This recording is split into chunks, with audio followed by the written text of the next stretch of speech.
So to me, what she's doing is basically the equivalent of sitting around a campfire sharing a scary story. And it's actually scary. Submitted for the approval of the Midnight Society. We call this story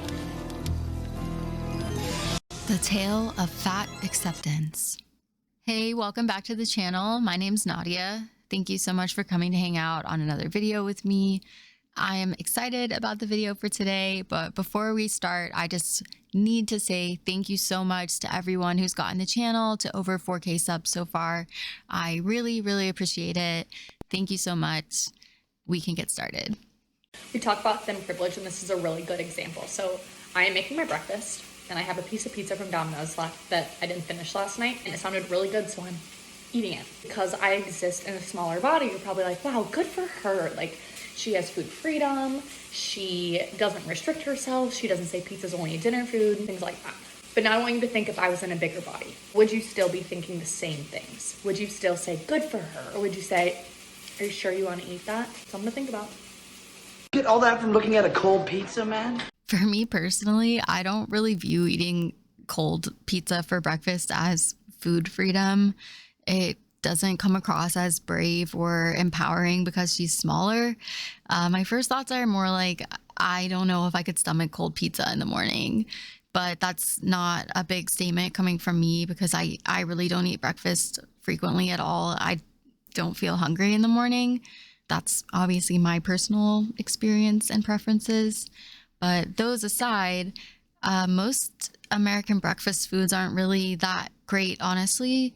Like, healthy options do exist. I just mean the foods marketed to us as breakfast foods, like cereal, Pop-Tarts, pastries, pancakes, bacon, those aren't really better than cold pizza. So it's not thin privilege to eat junk food for breakfast. Lots of people are doing it. And some people know they are. They're making a conscious decision to. But a lot of people don't know that because the foods get marketed cleverly as healthy or nutritious starts to the day.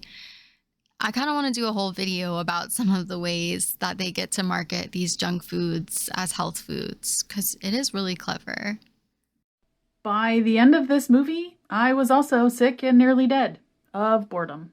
Like, I can only listen to a guy rave about juicing for so long before I'm like, and? But no, it's really it. This documentary truly believes that people don't understand that you should be eating fruits and vegetables. Now, I wouldn't mind it wouldn't be so terrible if people were well educated and well informed. They didn't have to die, and then they can make that choice. They want to commit suicide with food.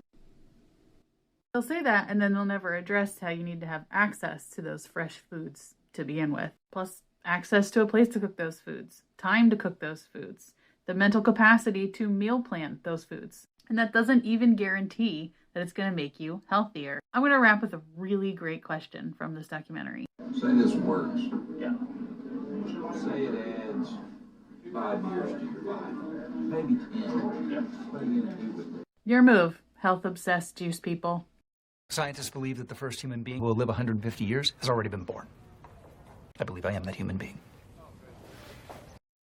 I hardly remember this documentary, but I do remember watching it. The person does a juice cleanse to lose weight. It's over the top in the way that a lot of documentaries are, but the underlying message of fruits and vegetables adding to the quality of your life is not the BS that she's making it out to be. And the accessibility issue does exist for some people, but that means we start working to solve that problem, not lean into McDonald's cheeseburgers.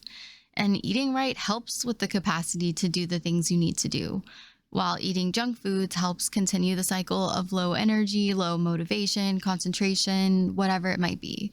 Nobody needs a juicer to be healthy.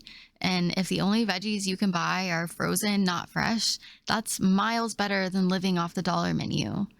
Also, I'm someone who's lived in multiple lower income areas, and something I really appreciated was the community efforts in place to make healthy foods more accessible. Things like community gardens, tiny little pantries, those are similar to little free libraries, if anybody knows what I'm talking about. And even local church gardens that took their stock to little bodegas and convenience marts in the area and stocked them up with fresh produce at really affordable prices. My point being that her perspective seems more to me like that of someone who's maybe never experienced some of the conditions she's describing. Obviously, I don't know that, but I do know that low SES communities have enough giant banners and billboards convincing them to fork over their hard-earned money for things like fast food, tobacco, alcohol. So adding to the choir of spend your money on McDonald's because it's right here and it's so cheap and easy, it's not solving anything. Reasons that someone can gain weight without having excess calories or more calories than a thin person. You can look those up, like there's lots of conditions that have weight gain. But the thing is, it's based in sustainability, and it's not sustainable long term to just do calories in, calories out. Your body will gain the weight back. 95% of people who intentionally lose weight through dieting and exercise, keyword intentional, gain the weight back and more within 5 years. So it's not as simple as just calories in, calories out. It's as simple as making sure you're eating a varied diet, making sure you're moving your body, and not trying to just make yourself thinner for the sake of it. That's sustainable health. Calories in, calories out might work temporarily, but your body will bounce back to its set point weight, unless you're a big outlier. It's amazing to me that she speaks so confidently on this subject. I don't know how much research she's done on metabolism, nutrition, personal training. I know I've put a lot of time into studying those things, and the more I learn, the more I realize we still have a lot to learn when it comes to how our bodies transform energy. We do have amazing foundations to build on, and there's plenty of research available to create solid, pragmatic approaches that the majority of people can implement in their health and fitness routines to achieve results. The science isn't so far off that we can't help people build muscle, lose weight, improve joint mobility.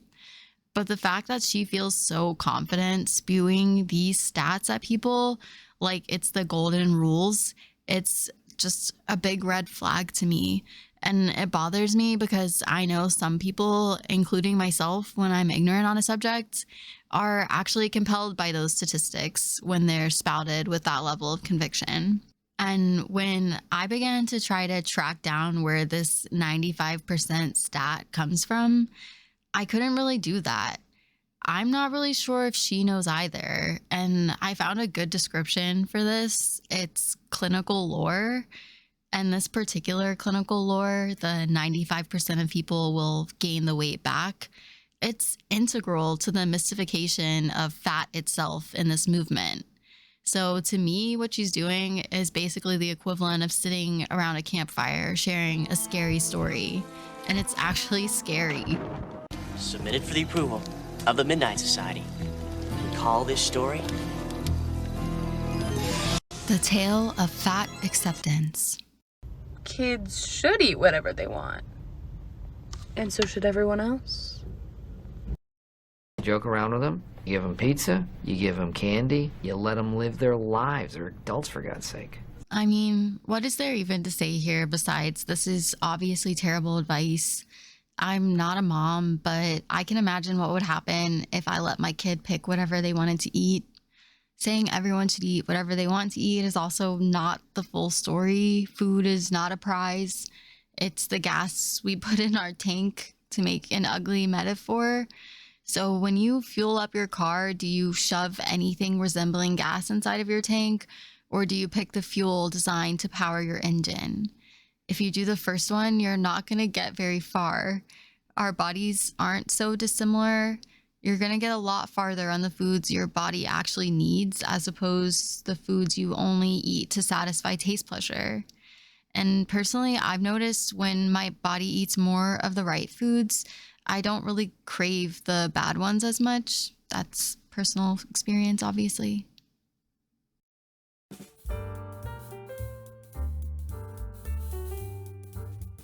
If you're unable to see the screen right now, one of our favorite personal trainers is opening a very personal gift from McDonald's.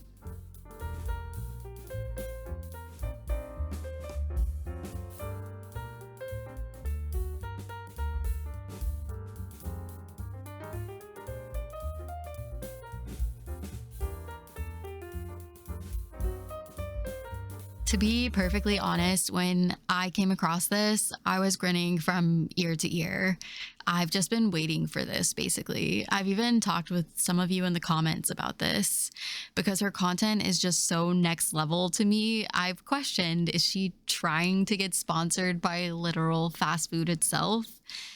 And then I see this, and I know it's just a little gift box from McDonald's, but all she does is talk about or imply how predatory diet culture is.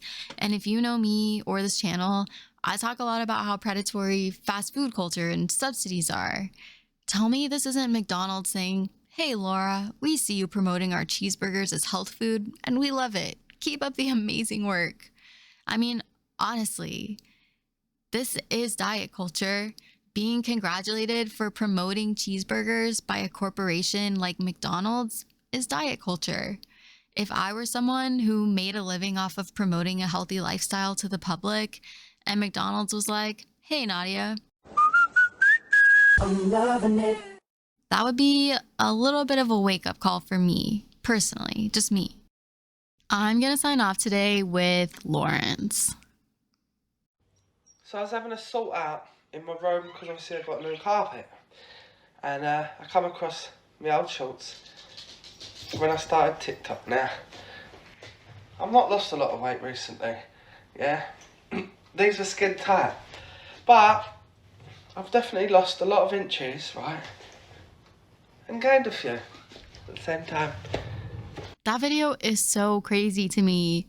Really happy for him, and I like that he spoke a second about plateauing because that's not uncommon.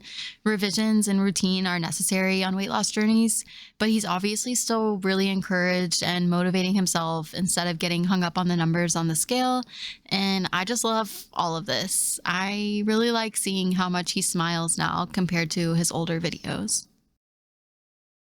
So I'm gonna call it here today.